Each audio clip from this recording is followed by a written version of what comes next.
Assalamu alaikum. Okay, so proceeding with question number 8. Okay, we did in the last class till question number 7. Let's start from question number 8. Question number 8, define private good and explain its feature. 4 mark. Sir question है 4 mark का, private good explain करें और इसके feature बताएं। तो बेटा आपको याद होगा प्राइवेट गुड वो गुड है जो प्राइवेट सेक्टर प्रोवाइड करेगा, यानी कि प्राइवेट प्रोड्यूसर प्रोवाइड करेगा। सर प्राइवेट गुड वो गुड है जो प्राइवेट सेक्टर यानी कि प्राइवेट प्रोड्यूसर प्रोवाइड करेगा, और प्राइवेट प्रोड्यूसर का ऑब्जेक्टिव होगा profit maximisation. Sir private good के 3 फीचर्स हैं, कौन कौन से? सर प्राइवेट गुड का पहला फीचर होगा राइवल। प्राइवेट गुड का पहला फीचर होगा राइवल। प्राइवेट गुड का दूसरा फीचर होगा एक्सक्लूडेबल। और प्राइवेट गुड का तीसरा फीचर होगा रिजेक्टेबल। सर प्राइवेट गुड का पहला फीचर है राइवल, दूसरा फीचर है एक्सक्लूडेबल, तीसरा फीचर है रिजेक्टेबल। सर राइवल क्या कहता है? राइवल कहता है कि अगर एक इंडिविजुअल कंजम्पशन को बढ़ाएगा तो दूसरे इंडिविजुअल के लिए कंजम्पशन रिड्यूस हो जाएगी। सर एक्सक्लूडेबल कहता है अगर एक इंडिविजुअल कंज्यूम करेगा तो दूसरा एक्सक्लूड हो जाएगा। सर रिजेक्टेबल कहता है आप पे नहीं करोगे तो आप उस गुड को रिजेक्ट कर दोगे, राइट? ओके, चलें question number 8।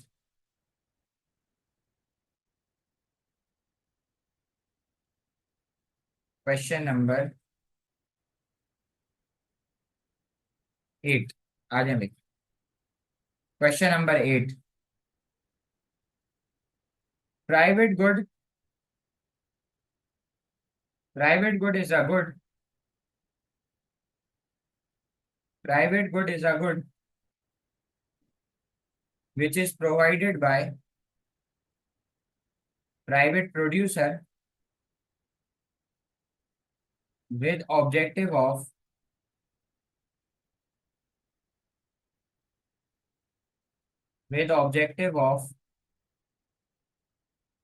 profit maximization and is charged through price mechanism and is charged through price mechanism and it has 3 features। बेटा प्राइवेट गुड में 3 फीचर्स होते हैं, कौन कौन से? प्राइवेट गुड में 3 फीचर्स होते हैं, अगर आपको याद हो तो प्राइवेट गुड में 3 फीचर्स होते हैं, राइवल, एक्सक्लूडेबल और रिजेक्टेबल। तो इधर लिखूं which includes rival, excludable and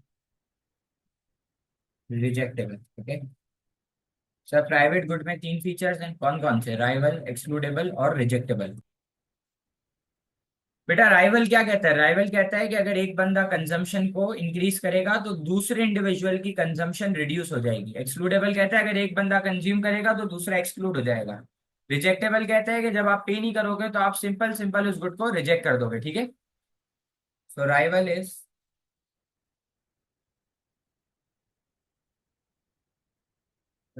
is consumption by one individual. Rival is consumption by one individual will reduce. Rival is consumption by one individual will reduce consumption for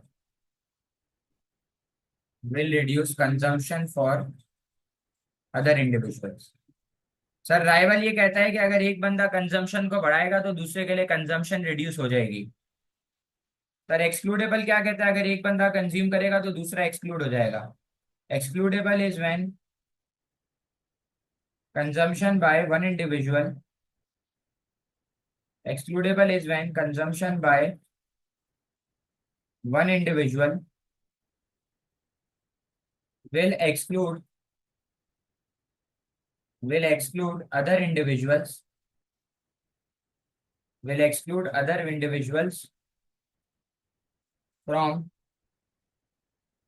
consuming it। ठीक है। रिजेक्टेबल क्या होता है? आप सिंपली पे नहीं करो और आप गुड को रिजेक्ट कर लोगे, ठीक है। रिजेक्टेबल क्या, आप सिंपली उस गुड के लिए पे नहीं करो और उसको रिजेक्ट कर दो। तो क्या लिखूं? Rejectable is when you simply do not pay for a good. You simply do not pay for a good and reject it. ठीक है, इसको क्या कहते हैं बेटा? इसको कहते हैं रिजेक्टेबल। रिजेक्टेबल क्या है? रिजेक्टेबल कहता है कि आप सिंपली पे नहीं करो और आप उस गुड को रिजेक्ट कर दोगे। ठीक है, question number 9। Question number 9, discuss the policies use to deal with the issue of demerit goods. 8 mark. Sir question कह रहा है कि आप डीमेरिट गुड को सॉल्व करने के लिए कौन सी पॉलिसीज यूज कर सकते हो। तो बेटा अगर आपको याद हो तो आपको बताया गया है कि डीमेरिट गुड एक ऐसा गुड है जो कि सोसाइटी के लिए हार्मफुल होता है, क्योंकि वो एक्सटर्नल कॉस्ट और नेगेटिव एक्सटर्नैलिटी प्रोड्यूस करता है। सर डीमेरिट गुड एक ऐसा गुड है जो कि सोसाइटी के लिए हार्मफुल है, क्योंकि वो एक्सटर्नल कॉस्ट और नेगेटिव एक्सटर्नैलिटी प्रोड्यूस करता है। तो डीमेरिट गुड की प्रॉब्लम को सॉल्व करने के लिए गवर्नमेंट 4 पॉलिसी यूज कर सकती है, लेकिन हम कोई भी 2 लिखेंगे। गवर्नमेंट कौन कौन सी यूज कर सकती है? गवर्नमेंट इनडायरेक्ट टैक्स यूज कर सकती है। गवर्नमेंट कौन कौन सी पॉलिसी यूज कर सकती है? गवर्नमेंट इनडायरेक्ट टैक्स यूज कर सकती है, एडवर्टीजमेंट यूज कर सकती है, कंप्लीट बैन यूज कर सकती है, और क्या यूज कर सकती है? Minimum price. Okay sir, government क्या कर सकती है? गवर्नमेंट डीमेरिट गुड्स की प्रॉब्लम को सॉल्व करने के लिए 4 पॉलिसीज यूज कर सकती है। Indirect tax, advertisement, complete ban और मिनिमम प्राइस। इनडायरेक्ट टैक्स से सप्लाई कम होगी, ओवर प्रोड्यूस है तो अंडर प्रोड्यूस हो जाएगा। एडवर्टीजमेंट से ओवर कंज्यूम्ड है तो अंडर कंज्यूम्ड हो जाएगा। कंप्लीट कंप्लीट बैन से प्रोडक्शन मुकम्मल तौर पे रुक जाएगी। मिनिमम प्राइस से सिगरेट महंगी हो जाएगी। ओके तो सर डीमेरिट गुड में 3 मसले हैं। डीमेरिट गुड ओवर प्रोड्यूस्ड है, अंडर चार्ज है, ओवर कंज्यूम है। ओवर प्रोड्यूस का मतलब सप्लाई ज्यादा है, अंडर चार्ज का मतलब प्राइस कम है, ओवर कंज्यूम का मतलब डिमांड ज्यादा है। तो गवर्नमेंट का पॉलिसीज को यूज करने का टारगेट होगा कि इसको अंडर प्रोड्यूस करना, ओवर चार्ज करना और अंडर कंज्यूम करना, जिसकी वजह से रिसोर्सेज की अंडर एलोकेशन होगी। तो सर अगर मुझे ओवर प्रोड्यूस है, इसको अंडर प्रोड्यूस करना है, तो गवर्नमेंट यूज करेगी इनडायरेक्ट टैक्स। गवर्नमेंट क्या यूज करेगी? Indirect tax. सवाल बेटा, इनडायरेक्ट टैक्स क्या होता है? इनडायरेक्ट टैक्स वो टैक्स है जो गुड्स एंड सर्विसेज पे लगता है। हमारे मुल्क में जीएसटी की फॉर्म में लगता है, बाहर मुल्क में वीएटी की फॉर्म पे लगता है। इनडायरेक्ट टैक्स लगेगा तो प्रोड्यूसर की कॉस्ट बढ़ेगी, कॉस्ट बढ़ेगी तो प्रोड्यूसर का बर्डन बढ़ेगा, प्रोड्यूसर डिमोटिवेट होकर सप्लाई कम कर देगा। जब सप्लाई कम होगी तो क्या हो जाएगी? शॉर्टेज होगी, शॉर्टेज होगी तो प्राइस बढ़ जाएगी, और प्राइस बढ़ेगी तो क्वांटिटी डिमांड कम होगी। तो तीनों मसले हल हो गए। ओवर प्रोड्यूस था तो अंडर प्रोड्यूस हो गया, अंडर चार्ज था तो ओवर चार्ज हो गया, ओवर कंज्यूम था तो अंडर कंज्यूम हो गया। आपको डायग्राम में दिख रहा है। दूसरी पॉलिसी जो गवर्नमेंट यूज कर सकती है अंडर प्रोड्यूस करने के लिए, वो है एडवर्टीजमेंट। तो बेटा गवर्नमेंट का मकसद होगा एडवर्टीजमेंट के थ्रू डिमांड को कम करना। तो गवर्नमेंट इंफॉर्मेटिव प्लस परसुएसिव दोनों का कॉम्बिनेशन यूज कर सकती है, और इंफॉर्मेटिव एडवर्टीजमेंट के थ्रू लोगों को सिगरेट के नुकसान बताएं, जैसे कि सिगरेट के पैकेट के पीछे लिख दिया स्मोकिंग किल्स। और परसुएसिव एडवर्टाइजमेंट का मतलब है गवर्नमेंट कंज्यूमर्स को परसुएट करे और अट्रैक्ट करे सेलिब्रिटी के थ्रू। तो हमारा मकसद होगा डिमांड को कम करना, क्योंकि हम सिगरेट की बात कर रहे हो, सिगरेट एक डीमेरिट गुड है। ओके सर, तीसरी पॉलिसी हम यूज कर सकते हैं वो है कंप्लीट बैन, और चौथी पॉलिसी जो हम यूज कर सकते हैं वो है मिनिमम प्राइस। तो कंप्लीट बैन से एक्सटर्नल कॉस्ट मुकम्मल तौर पे खत्म हो सकती है, लेकिन हमारे रिलेशनशिप्स खराब हो जाएंगे, कंट्री में अनएम्प्लॉयमेंट बढ़ जाएगी, गवर्नमेंट को अनएम्प्लॉयड लोगों को पैसे देने पड़ेंगे, तो गवर्नमेंट का बर्डन बढ़ जाएगा, और इसकी अपॉर्चुनिटी कॉस्ट है, गवर्नमेंट का टैक्स रेवेन्यू भी कम होगा। मिनिमम प्राइस गवर्नमेंट लगाएगी, इससे सिगरेट महंगी तो हो जाएगी, लेकिन सिगरेट का सरप्लस हो जाएगा, क्योंकि प्रोड्यूसर बोलता है कि मैं ज्यादा प्राइस पे ज्यादा सप्लाई करूंगा। ठीक है, तो let's start with question number 9, sorry, question number 9। Okay बेटा, वैसे तो 4 पॉलिसी हैं, लेकिन हम 2 को ही डिस्कस करेंगे, बिकॉज उन 2 में डायग्राम है और ज्यादा लिखने का भी उन्हीं में ही। तो हम क्या लिखेंगे? One of the policy,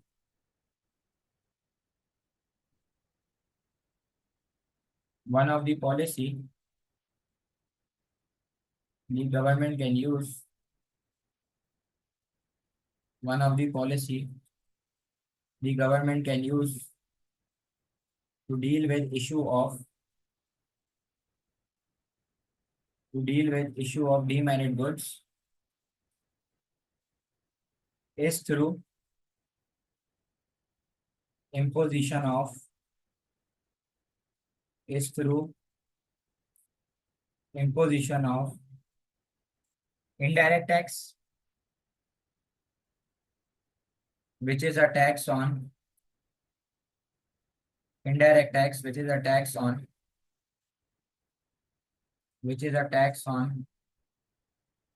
goods and services in form of GST, and VAT. ठीक है. um, which will increase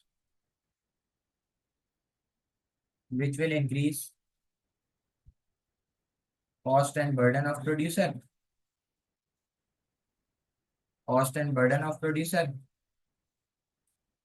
so he will reduce his supply. तो जरा मुझे कोई बच्चा चैट बॉक्स में बताएगा सप्लाई के कम होने का क्या मतलब है कि क्या होगा ये. Which will reduce his supply मतलब ये हो जाएगा अंडर प्रोड्यूस. ठीक है. और सप्लाई कम होगी तो क्या होगी शॉर्टेज. तो इधर लिखूं which will create shortage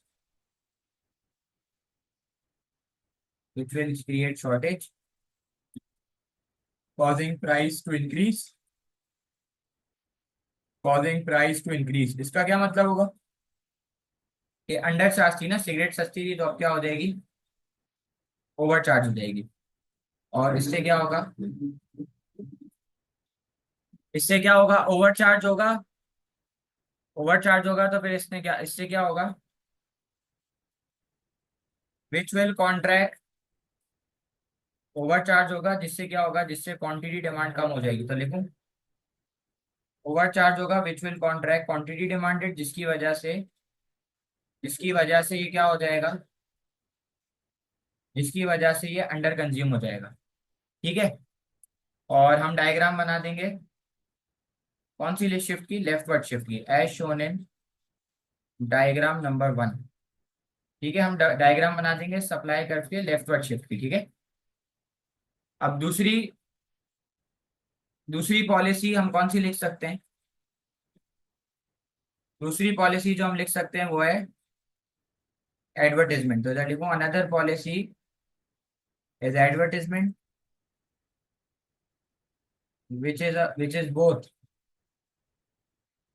which is both combination of which is both combination of informative and persuasive advertisement, which is a combination of both informative and persuasive advertisement through creating awareness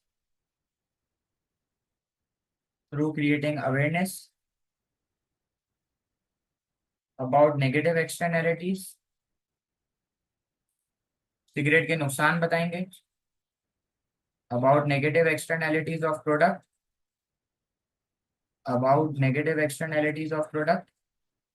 और क्या करेंगे cigarette के नुकसान बताएंगे negative externalities बताएंगे and with the use of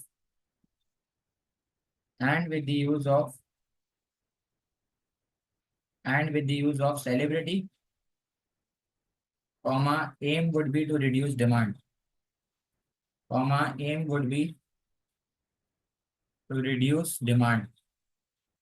as shown in diagram number 2. बेटा तो diagram number 2 कौन सी बनेगी. डायग्राम नंबर 2 में क्या शो करूंगा कोई बच्चा बताएगा प्लीज. अब 2 डायग्राम बनाऊंगा. डायग्राम नंबर 2 में क्या शो होगा सर. सबसे पहले 2 एक्सेस बना ली और लेबलिंग कर ली. ठीक है.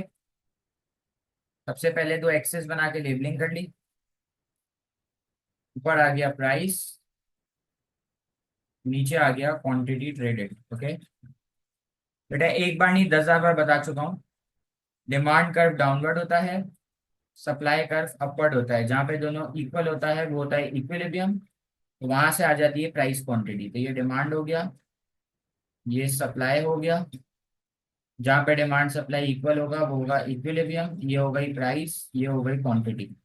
ठीक है, सही। सर ये क्या हो गई, ये हो गई प्राइस और क्वांटिटी। ओके,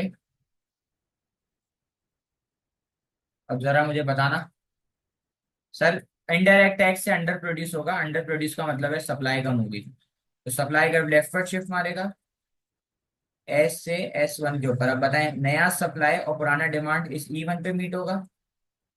तो यहाँ से लेफ्ट पर आ जाएगी न्यू प्राइस और नीचे आ जाएगी न्यू क्वांटिटी। तो ये हो गया प्राइस P1, ये हो गया प्राइस P1 और ये हो गया क्वांटिटी Q1। ठीक है, तो अब आप बताएं, सप्लाई कम हुई, शॉर्टेज हुई, प्राइस बढ़ी, प्राइस बढ़ी तो क्वांटिटी कम हुई। तो देखें ये प्राइस बढ़ गई और ये क्वांटिटी कम हो गई और ये इक्विलिब्रियम चेंज हो गया E से E1। ठीक है, दूसरी डायग्राम मैं एडवर्टीजमेंट की बनाऊंगा और एडवर्टीजमेंट का मकसद होगा डिमांड को कम करना। तो आप देखें, सबसे पहले डिमांड सप्लाई बना दिया, एडवर्टीजमेंट का मकसद है डिमांड को कम करना। तो आप देखिए डिमांड कर्व ने इनवर्ट शिफ्ट मारा है डी से D1 के ऊपर, ये इनवर्ट शिफ्ट हो गया।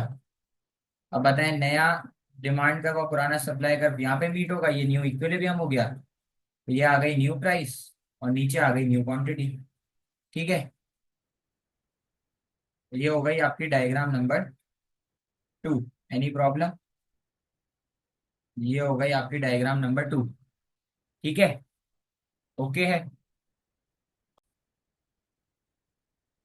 Okay, question number 10, discuss the policies use to deal with issue of merit goods 8 mark. ये बोल रहे हैं मेरिट गुड को सॉल्व करने के लिए क्या क्या पॉलिसी गवर्नमेंट यूज कर सकती है। तो आई थिंक मेरिट गुड को सॉल्व करने के लिए गवर्नमेंट यूज कर सकती है सब्सिडी। गवर्नमेंट यूज कर सकती है सब्सिडी, और सब्सिडी से ये ओवर प्रोड्यूस हो जाएगा। और गवर्नमेंट यूज कर सकती है एडवर्टीजमेंट, एडवर्टीजमेंट से इसकी डिमांड बढ़ जाएगी। गवर्नमेंट कर सकती है सोल प्रोविजन। सोल प्रोविजन का मतलब है कि सबके लिए लाजमी कर दे एजुकेशन और हेल्थ केयर, जैसे अमेरिका के अंदर है, बंदे को पढ़ाई करना जरूरी है। सही है। और गवर्नमेंट क्या करते हैं, और गवर्नमेंट मैक्सिमम प्राइस लगा दे, एजुकेशन हेल्थ केयर को सस्ता कर दे। लेकिन ये मसला तब भी खत्म नहीं होगा, क्योंकि अगर फ्री भी कर देंगे ना तो भी लोग इसको कंज्यूम नहीं करेंगे, क्योंकि लोगों के पास है लैक ऑफ इंफॉर्मेशन। ओके, चलें। तो भाई मेरिट गुड में प्रॉब्लम ये है कि मेरिट गुड अंडर कंज्यूम है, अंडर प्रोड्यूस है। तो अंडर कंज्यूम का मतलब है इसकी डिमांड कम है, अंडर प्रोड्यूस का मतलब है इसकी सप्लाई कम है। तो हमारा टारगेट है इसको ओवर कंज्यूम करना और इसको ओवर प्रोड्यूस करना। तो ओवर कंज्यूम करने के लिए मैं एडवर्टीजमेंट यूज कर लूंगा, ओवर प्रोड्यूस करने के लिए मैं सब्सिडी दे दूंगा। और उसके अलावा दो पॉलिसी जो मैं यूज कर सकता हूँ, एक है उसके अंदर मैक्सिमम प्राइस और एक है उसके अंदर sole provision. Right, so let's start with this answer. चले भाई, ये है answer number 10। Okay, answer number 10, one of the policy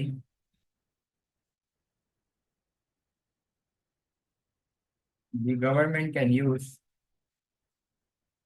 one of the policy the government can use to deal with issue of issue of merit goods is through provision of subsidy, is through provision of subsidy, which is a grant or cash payment, which is a grant or cash payment। ये subsidy एक grant है या cash payment है जो government देती है producer को, ताकि उसकी कॉस्ट और बर्डन कम हो। which will reduce which will reduce cost and which will reduce cost and burden of producer, which will reduce cost and burden of producer।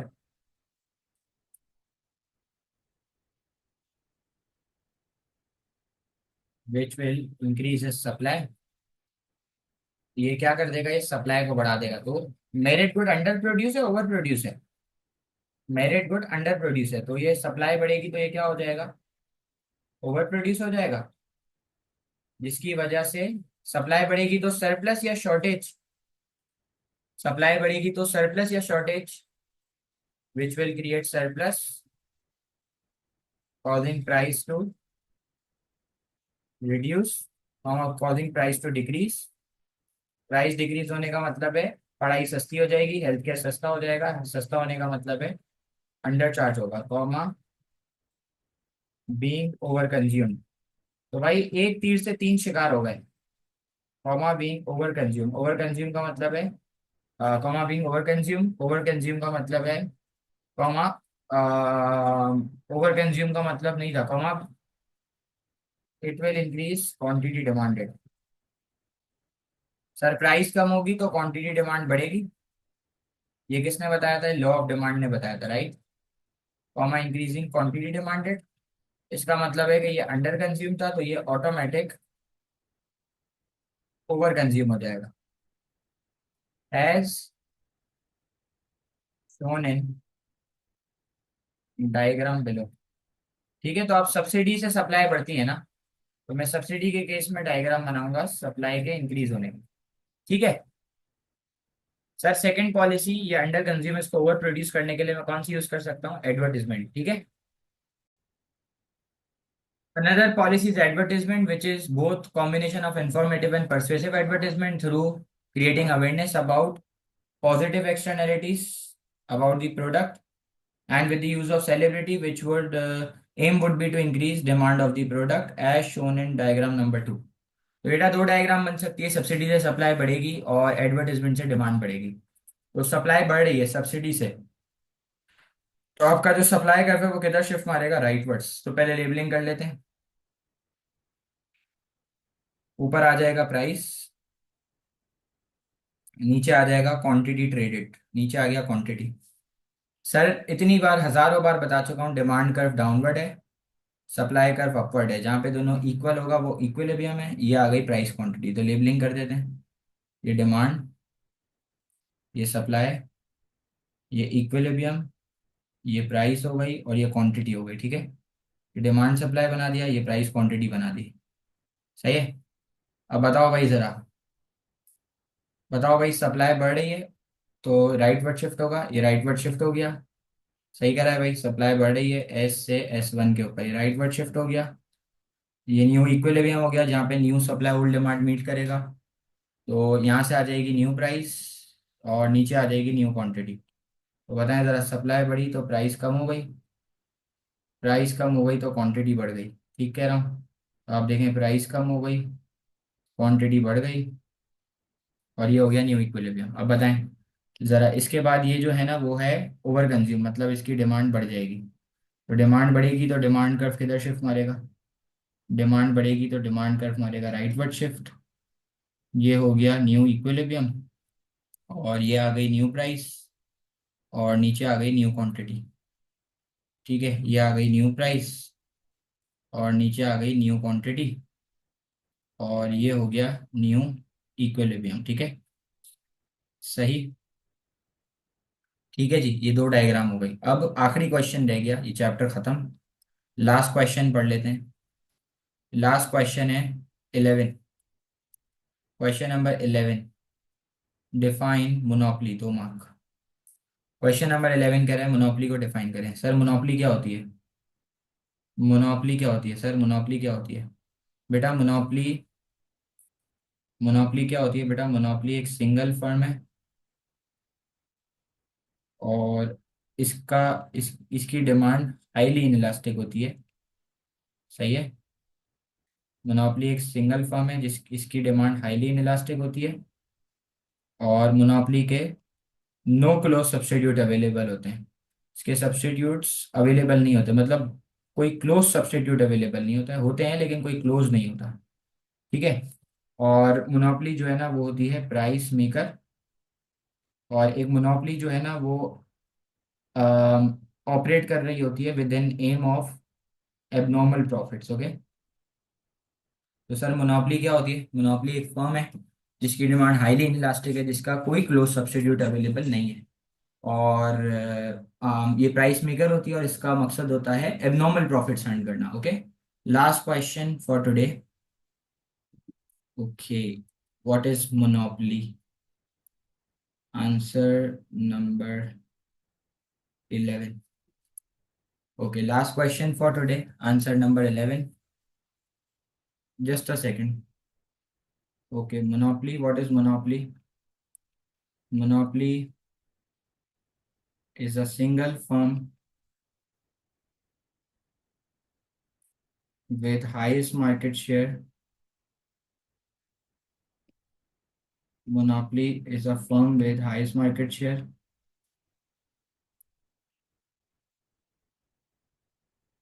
with highly inelastic demand, comma, no close, no close substitutes,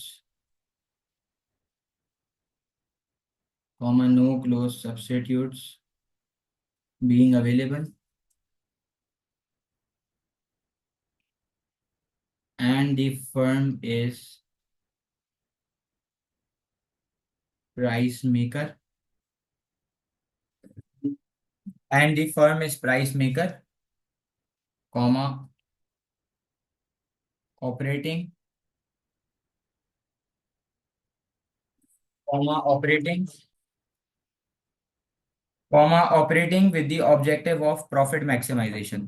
तो monopoly एक single firm है जो highest market share है, जिसकी demand highly inelastic है, इसका कोई close substitute नहीं है। मोनोपोली प्राइस मेकर होती है और ये ऑपरेट कर रही होती है। इसका ऑब्जेक्टिव होता है प्रॉफिट मैक्सिमाइजेशन। मोनोपोली का ऑब्जेक्टिव क्या है? मोनोपोली का ऑब्जेक्टिव है प्रॉफिट मैक्सिमाइजेशन। अब आप लोगों के जो सवाल है वो मैं जवाब दे देता हूँ, क्योंकि मैं आप लोगों के दिल में रहता हूँ तो मुझे पता है आप लोगों के क्या सवाल है। सर 8 मार्कर क्वेश्चन है, उसमें 4 पॉइंट्स लिखने होते हैं। बिल्कुल बेटा, 4 पॉइंट्स लिखने होते हैं, 2 पॉजिटिव 2 नेगेटिव। लेकिन यहाँ पर जो हम लोग क्वेश्चंस अटेम्प्ट कर रहे हैं ना, ये मेरे बनाए हुए प्रैक्टिस क्वेश्चंस है। ये मेरे बनाए हुए प्रैक्टिस क्वेश्चंस है और ये सवाल सिर्फ प्रैक्टिस के लिए यूज हो रहे हैं। जब हम अपना 50% कोर्स कंप्लीट कर लेंगे तो फिर मैं टॉपिकल माइक्रो के क्वेश्चंस करवाऊंगा, जो एक साथ जिसमें सारे के सारे टॉपिक्स टेस्ट हो रहे होंगे। तब मैं आपको 8 मार्कर सिखाऊंगा। अभी सिर्फ हमने 2 मार्कर 4 मार्कर और 6 मार्कर सीख लिया है। ठीक है। So we are officially done with the market failure chapter. We have just not done the MCQs. इंशाल्लाह tomorrow will be an extra class. Timing मैं आपको बता दूंगा सुबह ग्रुप पर, और रात में होगी बेसिकली 9 के बाद। 9 के बाद कभी भी हो सकती है। और उसमें हम मार्केट फेलियर के इंशाल्लाह इंशाल्लाह अल्लाह के हुक्म से एमसीक्यूज करेंगे। ठीक है। So we are done with market failure officially.